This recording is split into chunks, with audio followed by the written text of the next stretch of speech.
This is DnD and welcome to another Treacherous Trap Tuesday. This time we're going to talk about a spike trap. Like the old Prince of Persia game. The old one, not the new one.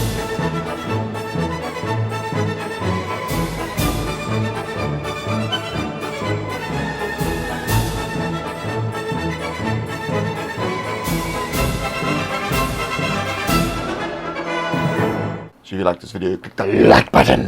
You can also help support these videos, patreon.com/70system. And if you have any ideas about modifying, enhancing, or subtracting from this trap, please put it in the argument section below. Right, a spike trap.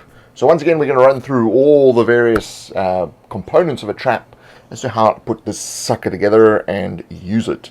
So the first thing is obfuscation. Once again, so how do we set it so that the players don't know that they're about to walk into a whole pile of spikes? So for this, what I was thinking is that we have a fake stairwell. So it's kind of turning around like this and going so they can't see down, but it looks just like an ordinary stairwell. This also helps us with the lure. The lure is, ooh, another level. Of course, we all know that adventurers like another level, so this is a perfect trap for doing this. Trigger, very, very simple. The moment they step onto the stairs are extremely slick, and they go like that. So it becomes a slide, so they slide down the spiral and into a wall that is all spikes. So here your level of difficulty is 1 to spot the stairs themselves. So the stairs should be quite slick. You want them to be, so you can maybe have some water that's trickling down so that you could, a little bit further up the passage, you get a little bit of water bubbling up that's trickling down towards the stairwell and is going down the stairs. You can tell them about the water and they get interested in this. They want to find out more about the stairwell. Where's it going? Where's this water going? So again, this is all part of the lure, and you can also then, adapt your difficulty depending on the players that you have. Lower level players, you can see there's splash, splash, splash. Ooh, there's water on the ground. High level players, basically you could have a very slight water and maybe some slick moss or something that's growing on the stairs. The choice is really yours. And then you have a herbalism or survival check or something. They can determine what these mosses or herbs or whatever are growing on the stairs, what are they for, and you offhandedly say, oh, and they have, they have been used to smooth surfaces or something to that effect. Containment really is then you slide down into this wall of spikes. So climbing back up is very difficult because it's an extremely slick stairway. Again, you can add here to the difficulty.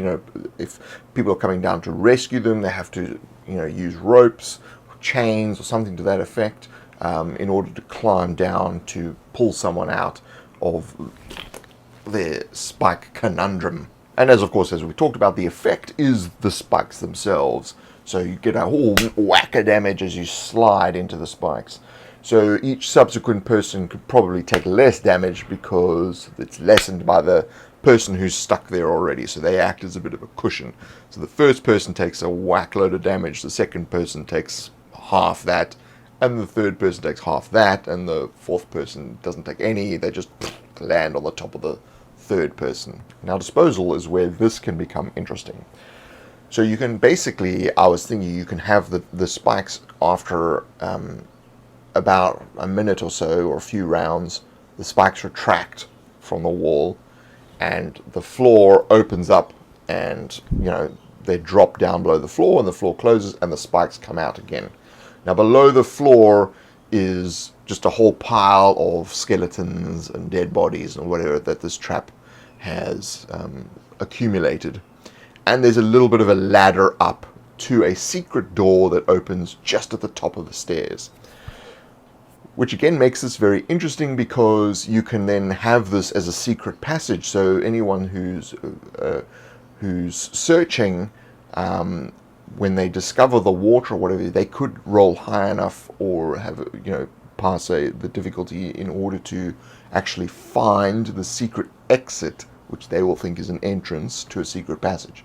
So they'll open up, they'll find this ladder going down, they'll climb down, and they'll find this big pile of bodies and skeletons or whatever, and you can give them some mundane items and a little bit of treasure for finding this secret room, which is all great, fantastic. So they climb out of that and hit the stairs and realize what that room is actually for.